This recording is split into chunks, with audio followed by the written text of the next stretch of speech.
போலி மருத்துவர்கிட்ட போய் மாட்டுறாங்க, அவங்க ஏதோ கார்ப்பரேட் வச்சிருக்கேன் அப்படிங்கிறாங்க. நிறைய விஷயங்கள் வந்து செய்திகள் வந்துகிட்டு தான் இருக்குது. மக்கள் விழிப்போட இருக்கணும், அரசாங்கமும் அதுக்கு ஒத்துழைப்பு தரணும். இப்போ இந்த மாதிரி பாருங்க, கிட்னி திருடவங்க எத்தனை பேர் இப்போ இனிமேல் தான் லிஸ்ட் எடுப்பாங்க, எத்தனை பேர் கிட்னி போயிருக்குன்னே தெரியாது. அப்போ ஏதோ ஒரு படத்தில் வடிவேலு சொல்ற மாதிரி உன்னை உருவிட்டு விட்டுட்டாப்பா அப்படிங்கிற மாதிரி பேசிட்டு இருந்தோம்னா இது வந்து காமெடி கிடையாது, மக்களுடைய வாழ்வு. இது குறித்து கேள்வி எழுப்பும் போது சுகாதாரத்துறை அமைச்சர் மா சுப்பிரமணியம் இது திருட்டு அப்படின்னு நம்ம சொல்ல முடியாது, இது வந்து ஏமாற்றப்பட்டார்கள் அப்படின்னு தான் சொல்லணும் அப்படிங்கிற. ஆமாம், நம்ம புதுசு புதுசாக வார்த்தையை சொல்லுவார் மாசு. வந்து பார்த்தீங்கன்னா எல்லாத்துக்குமே ஒரு மாற்று வார்த்தை சொல்லுவாருங்க. அப்போ தெரியாமல் எடுத்து அதுக்கு பேர் திருட்டு தானே. ஏன்னால் வந்து தெரியாமல் எடுக்கல அது அப்படின்னு சொல்கிறாங்க, தெரிஞ்சு தான் எடுத்திருக்காங்க. எப்படிங்க தெரிஞ்சு எடுக்கிறதுக்கு ஒருத்தர் ஒத்துப்பாரா? உங்கள் கிட்னியை கொடுங்கன்னு சொல்லி கேட்டால் நீங்கள் கொடுத்துருவீங்களா? மாசு விட்டு நான் கேட்குறேன், மா சுப்பிரமணியம் சுகாதாரத்துறை அமைச்சர் தானே, அவர்கிட்ட வந்து உங்கள் கிட்னி எனக்கு கொடுங்கன்னு கேட்டால் நீங்கள் கொடுப்பீங்களா? அப்போ நீங்கள் ஹாஸ்பிட்டலுக்கு வேறு ட்ரீட்மெண்ட்டுக்கு போகிற உங்கள்கிட்ட தெரியாமல் நான் எடுத்துகிட்டேன் உங்களுக்கு மயக்க மருந்துன்னு கொடுத்தா அது தெரியாமல் எடுத்ததாங்க மன்னிச்சு விட்ருங்கன்னு சொல்ல முடியுமா நம்ம?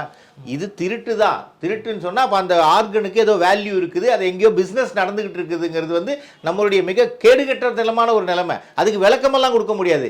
மக்களுடைய தமிழகத்தில் கந்துவட்டி தடை சட்டம் இருக்கு, குறிப்பாக கந்துவட்டிக்காக தான் கிட்னியை கொடுத்தாங்க அப்படின்ற செய்தியும் வந்திருக்கு. அதாங்க இப்போ இந்த கந்துவட்டிக்காரர்கள்லாம் எந்த பலத்தில் வந்து இவ்வளோ தூரம் பண்ணிட்டு இருக்கிறாங்க?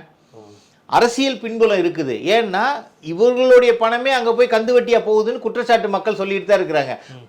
ஒரு காவல்துறையோடைய பர்மிஷன் இல்லாமல், காவல்துறைக்கு தெரியாமல் எந்த தவறுகளும் நடக்க முடியாது. ஏன்னா அதை கரெக்டாக அவங்க லிஸ்ட்டு வச்சிருக்கிறாங்க. இந்த திருட்டு இந்த மாதிரி நடந்திருக்குன்னா அந்த திருடனை பிடிக்கிறதுக்கு உண்டான எல்லா சாத்தியம். ஏன்னா இன்டர்போல் அளவுக்கு புகழ் பெற்றது நம்மளுடைய தமிழக காவல்துறை. ஆனால் இன்னைக்கு செயல்பட முடியாமல் இருக்கிறாங்க.